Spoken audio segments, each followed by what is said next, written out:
Hello everyone, welcome to Fuki education. मैं हूं करण सिंघई और आज हम पढ़ने वाले हैं chapter number 9 that is differential equations. तो लास्ट 2 से 3 चैप्टर्स में हमने कैलकुलस का मेजर पार्ट कवर कर लिया था, जिसमें हमने किया था स्टार्टिंग में कंटिन्यूटी से स्टार्ट किया था, देन डिफरेंशियबिलिटी चेक की थी, then we studied differentiation in detail, then integration, फिर हमने एप्लीकेशन ऑफ इंटीग्रेशन भी कवर कर लिया था। Now the next chapter is all about solving equations, that is differential equations using the principles of the basic calculus। तो ये बहुत simple सा चैप्टर है, 5 से 6 मार्क्स तक का आता है। तो जैसा कि हम सबसे पहले एमसीक्यू से डील करेंगे, then we will move towards short answer and then at last long answer question type. तो इसमें कुछ अच्छे एमसीक्यू क्वेश्चंस बन जाते हैं स्टैंडर्ड टाइप के। तो स्टार्ट करते हैं इसमें। So the first question is what is the order of differential equation d2y by dx square plus y is equal to 0। तो ये वाले चैप्टर में दो चीज़ें आपको याद रखनी है। The first one is order and the second one is degree. तो ये दोनों चीज़ें हम all over this chapter in दोनों चीज़ों से डील करने वाले हैं। तो ऑर्डर बेसिकली क्या होता है कि जैसे ये पर्टिकुलर आपका इक्वेशन है, तो इसमें जो हाईएस्ट डेरिवेटिव है, जैसे यहाँ पे d2y is the highest derivative, तो उस चीज़ को हम ऑर्डर बोल देते हैं। So the order for this question will be 2, क्योंकि हाईएस्ट जो डेरिवेटिव है यहाँ पे वो 2 पावर का है, 2 का है, मतलब d2y तक जा रहा है। अगर d3y होता तो ऑर्डर उस केस में 3 हो जाता। और डिग्री जो रिप्रेजेंट करती है वो रिप्रेजेंट करती है जो आपका हाईएस्ट ऑर्डर डेरिवेटिव है उसका पावर क्या है, उसको आपका डिग्री रिप्रेजेंट करती है। तो डिग्री यहाँ पे हो जाएगा 1। So this particular question the order is determined by the highest derivative present which is d2y by dx square, यानी कि 2, मेकिंग द ऑर्डर 2। और अगर हम डिग्री की इसमें बात करेंगे तो क्या हो जाएगी, 1 हो जाएगी। लेकिन इस क्वेश्चन में हमको क्या पूछा है, डिग्री पूछा हुआ है, तो डायरेक्टली हम रिपोर्ट कर देंगे c that is 2। So now the next question is what is the degree of. तो अब नेक्स्ट क्वेश्चन आपसे डिग्री पूछ रहा है, हो सकता है दोनों ही पूछ ले या फिर डिग्री अलग से पूछ सकता है और ऑर्डर अलग से पूछ सकता है। तो इसमें क्या है, what is the degree of this one. तो इसके लिए सबसे पहले हमको ऑर्डर चेक करना पड़ेगा। तो हाईएस्ट पावर का जो है वो ये वाला हमारा d3y है, और उसकी हम पावर चेक कर लेंगे, वो क्या है, 2 है। तो answer for this question will be 2। और हम बाय डेफिनेशन जाएं तो क्या है, since the equation is polynomial and highest order derivative d3y by dx square and it's power is 2, so the degree reported will be 2। So in this case answer will B 2। Next question is which of the following is a linear. तो ये chapter में हम basically सारी linear differential equation से deal करने वाले हैं। तो उनमें उनका बाय डेफिनेशन क्या मतलब होता है कि जो भी आपकी इक्वेशंस रहेगी उसमें आपके पावर जो रहेंगे अदर देन 1 और ये सब, यानी कि यहाँ पे dy by dx प्रेजेंट हो सकता है, आपका d2y by dx square present हो सकता है, और d3y by, अगर हम n की बात करें तो dny by dx की पावर n। तो यहाँ तक आपके डेरिवेटिव जा सकते हैं। लेकिन लीनियर इक्वेशन की क्या definition, by definition it has no powers or products of y, y dash, y double dot. y का मतलब सिंपल आपका फंक्शन, y डैश का मतलब dy by dx, d2y का मतलब y डबल डॉट, और d3 का मतलब y ट्रिपल डॉट। तो इनके अलावा और कोई पावर या आपस में मल्टीप्लिकेशन नहीं होना चाहिए। तो आप इस डेफिनेशन से चेक करोगे तो सिर्फ जो आपका आंसर नंबर बी है उसमें ऐसा मिल रहा है। ये देखो y डबल डॉट इस केस में क्यों कैंसिल हो, क्योंकि y स्क्वायर आ गया। इस केस में क्यों कैंसिल हो, क्योंकि y स्क्वायर आ गया, इधर साइन का फंक्शन आ गया। So our answer will be B. Moving to next question, what is the solution of dy by dx is equal to x square. तो ऐसे क्वेश्चन हम इंटीग्रेशन में भी देखते आए हैं और डिफरेंशिएशन, लेकिन उसमें क्या होता था कि हम एक तरफ ही हमको सॉल्व करना होता था। अब इसको इक्वेशन को कैसे सॉल्व करते हैं, स्टेप बाय स्टेप करेंगे। हम क्या करेंगे, x वाले डेरिवेटिव को और x के वेरिएबल्स को एक साइड कर लेंगे और y वाले को एक साइड। अब यहाँ तो कुछ है नहीं तो 1 ही हो जाएगा। फिर हमको क्या करना है, इंटीग्रेट कर देना है दोनों side, integrating on both sides हम इंटीग्रेट कर लेंगे। तो y का क्या हो जाएगा हमारा, 1 का y, x स्क्वायर का हमारा हो जाएगा x क्यूब बाय 3, और कांस्टेंट हम लगाते ही हैं in case of indefinite integral. So हमारा आंसर क्या होगा, that will be option number B, that is x cube by 3 plus c। तो इस तरीके से हम डिफरेंशियल इक्वेशन का जो भी प्रॉब्लम आएगा उसको एकदम सिंप्लीफाई करने की कोशिश करेंगे और क्या करेंगे, x के वेरिएबल को dx के साथ रखने की कोशिश करेंगे और y का जो वेरिएबल होगा उसको dy के साथ रखने की कोशिश करेंगे। Then we will integrate and then we will get the answer. अब एक स्टेप और आगे क्या होगा अपने शॉर्ट आंसर्स और लॉन्ग आंसर क्वेश्चंस में कि हमको कुछ फंक्शन की वैल्यू दी हुई होगी। सपोज y की वैल्यू हमको पता होगी कि f ऑफ 0 पे जो फंक्शन की वैल्यू हो जाती है x को 0 रखने पे वो सपोज 1 हो जाती है। तो उस केस में हम क्या करेंगे, यहाँ पे 0 रख देंगे x की वैल्यू, तो ये वाला टर्म हमारा 0 हो जाएगा, प्लस c1 वैसे ही का वैसे ही, और x 0 पे y की वैल्यू क्या है 1, तो c1 हमारा निकल के आ जाएगा उस केस में 1। उसको हम वापस इस इक्वेशन में पुट कर देंगे तो ये कंप्लीट इक्वेशन हमारी सॉल्व हो जाएगी। तो इस तरीके से हम इस चैप्टर्स में खेलने वाले हैं। Next one is the general solution of, तो अब ये वैसे ही सिंपल सा क्वेश्चन, इसमें हमको क्या करना है वही हमारी basic methodology, dy by dx को यहाँ रखेंगे, y को वहाँ ले जाते हैं, या सपोज y को हम यहीं रहने देते हैं क्योंकि y है वहाँ पे, तो dy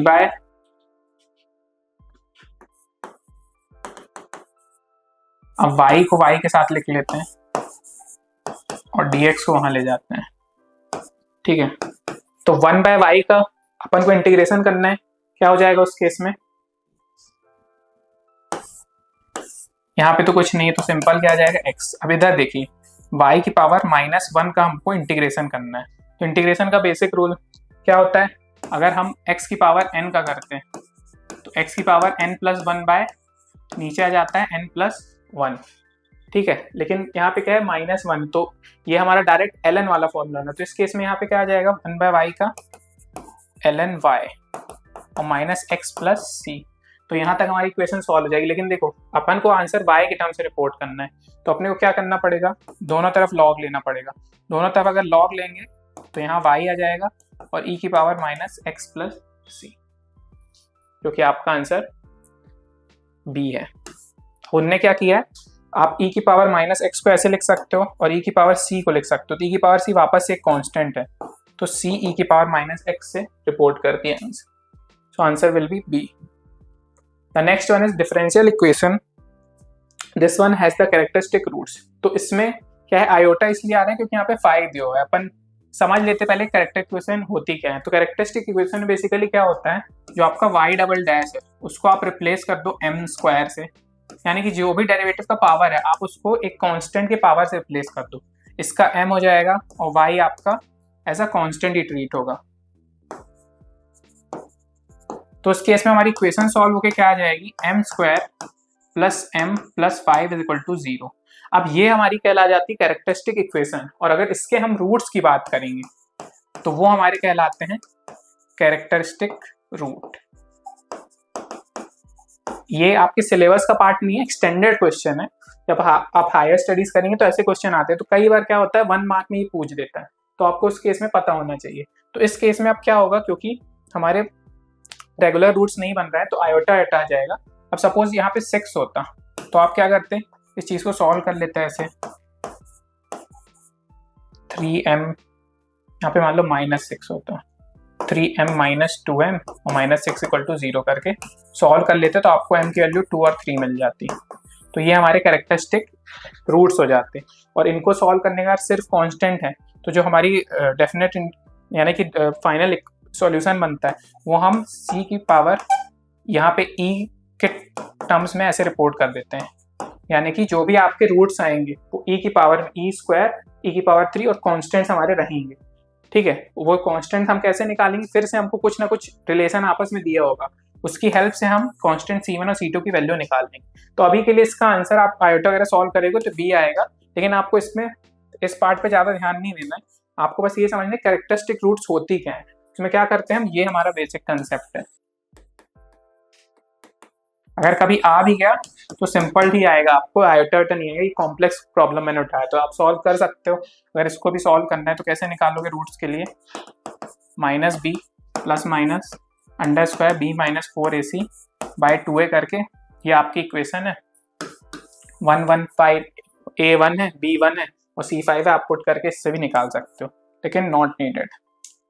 the next one, the particular solution of dy by dx is equal to 3x given। अब पर्टिकुलर सॉल्यूशन में क्या होता है कि c की वैल्यू आपको पता होती है तो वो पर्टिकुलर सॉल्यूशन हो जाता है। अगर हम सपोज जो पहले क्वेश्चन में हमने क्या रिपोर्ट किया था, ये वाला सॉल्यूशन रिपोर्ट किया था इसमें, तो ये पर्टिकुलर ये जनरल सॉल्यूशन हमारा कहलाता है। This one is called general solution. क्यों ये जनरल है? क्योंकि C1 की वैल्यू कुछ भी हो सकती है, लेकिन अगर आपको कोई कंडीशन दे के C1 की वैल्यू भी पता चल गई है तो in that case that solution is known as particular solution, क्योंकि अब वो पर्टिकुलरली इस वैल्यू के लिए ही सॉल्यूशन है।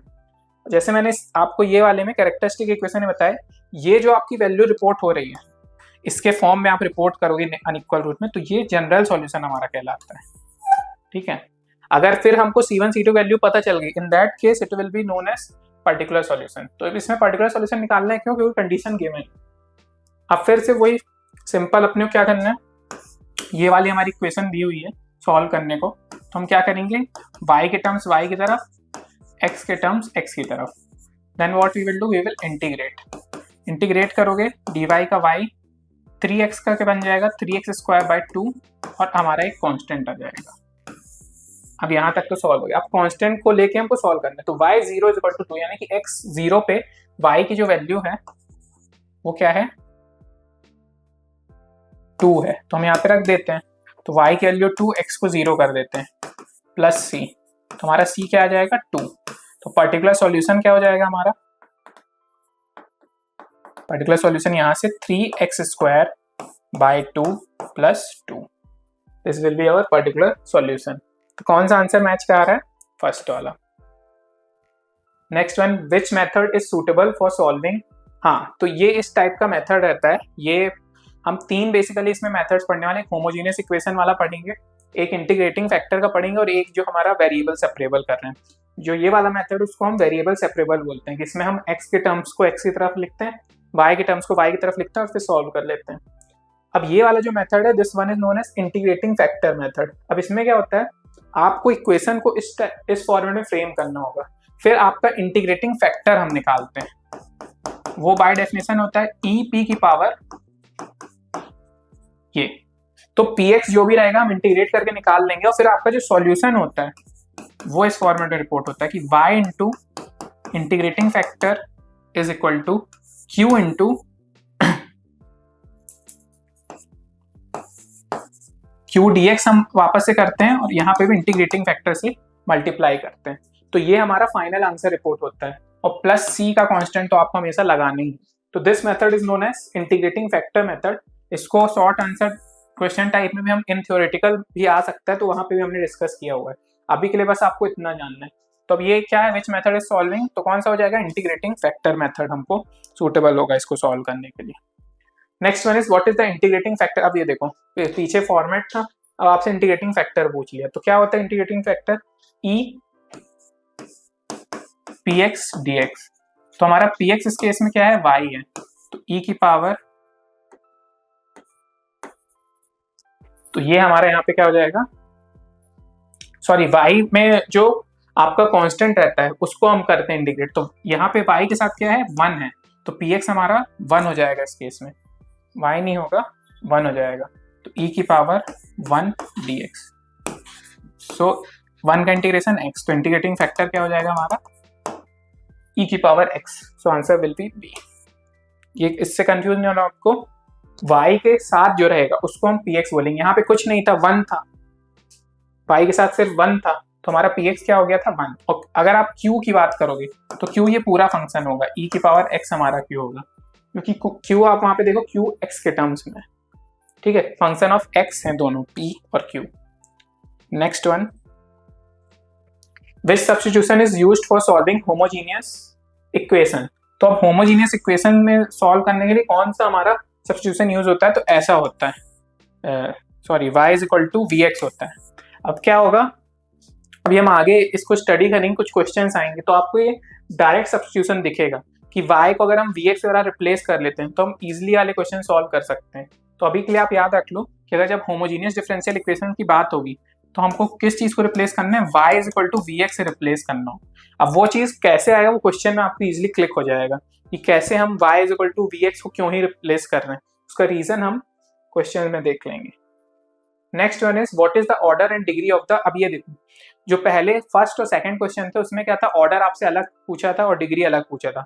अब कुछ कॉम्प्लेक्सिटी अगर पेपर में आएगी, इससे टफ क्वेश्चन बनाना हो, तो टफ ये भी नहीं है, तो कंबाइन कर देगा दोनों को। तो अब इसमें क्या है, अपने को ऑर्डर डिग्री दोनों निकालना है। तो ऑर्डर हमको पता है क्या होता है, हाईएस्ट डेरिवेटिव का जो पावर होगा वो ऑर्डर होगा। तो यहाँ पे इस केस में क्या है, d2y हाईएस्ट है। और डिग्री क्या होती है, डिग्री होती है जो भी उस डेरिवेटिव हाईएस्ट पावर वाला उसका पावर, तो वो क्या हो जाएगा इस केस में, that will B 3। So answer for this will B order 2 and degree 3। Next one, the degree of this one. अब इसमें क्या होगा डिग्री बताओ, this one is interesting question. तो इसमें नहीं होगी डिफाइन, क्यों नहीं होगी, क्योंकि ये पॉलिनोमियल नहीं है। Since sign wise not a polynomial derivatives the degree is undefined. तो ये हमारी डिफरेंशियल इक्वेशन ही नहीं बन रही है, क्यों, क्योंकि साइन वाई पॉलिनोमियल है ही नहीं। तो इस केस में हम क्या टिक कर देंगे, नॉट डिफाइंड। तो ऐसे भी चालाकी क्वेश्चंस आ सकते हैं ऑर्डर डिग्री में। बेसिकली एमसीक्यू में इस चैप्टर से ऑर्डर और डिग्री ही पूछता है मेजरली। तो ऐसे क्वेश्चन आपको दिख जाएंगे कि यहाँ पे साइन का फंक्शन आ गया, तो इस केस में ये पॉलिनोमियल है ही नहीं इन फॉर्म ऑफ डेरिवेटिव। तो इस केस में क्या होगा, हमारा डिग्री डिफाइंड ही नहीं होगा। Next one is what type of equation is dy। ये देखो, अब ये वाली है हमारी होमोजेनियस जो मैं बोल रहा था। अब इधर आपको दिख रहा है कि अगर हम y को in terms of x replace करें तो इजीली सॉल्व हो जाएगा। तो हम वही करते हैं, फिर हम क्या करते हैं, dy बाई dx निकालते हैं। तो dy बाई dx निकाल लेंगे तो एक तो आप निकाल लोगे v, और दूसरा जब आप करोगे तो नहीं होगा सॉल्व। क्यों नहीं होगा, क्योंकि हमारे पास हमको v को डिफरेंशिएट करना है इन टर्म्स ऑफ x, तो वो तो हमारे पास कुछ अवेलेबल ही नहीं। तो उस केस में वो फॉर्मेट बन जाएगा v dv बाई dx। तो इस तरीके से हम सब्स्टिट्यूशन इसका पूरा का करेंगे and then we will obtain the final answer. तो इस तरीके से आपको सॉल्व करना है जो भी क्वेश्चन आएगा इसका, ठीक है। Next one, the solution of y double dash minus 4y is equal to. तो इसमें क्या होगा, सिंपल है, ये कैरेक्टरिस्टिक इक्वेशन वाला ही क्वेश्चन है। तो m स्क्वायर हमारा हो जाएगा और क्या हो जाएगा 4, क्योंकि y को हम डायरेक्ट m ही लिख के चलते थे। तो ये हमारा m स्क्वायर माइनस 4 हो जाएगा। सॉल्व करोगे आप तो क्या आएगा, m is equal two plus minus 2।